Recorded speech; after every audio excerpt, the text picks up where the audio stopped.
In today's tutorial, I will explain you how to get your YouTube channel link via the YouTube app. Open the YouTube app. Click your profile image in the top right corner. Make sure the correct channel is shown. Click on the channel to switch to another channel. Select your channel. Tap the profile image again and select your channel. Tap the three dots on the top right corner. Next, select Share. Tap Copy Link to copy your YouTube channel URL. You can now paste it anywhere you want.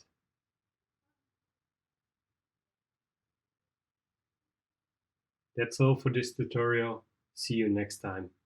Thanks for watching and don't forget to leave a thumbs up and subscribe to our channel.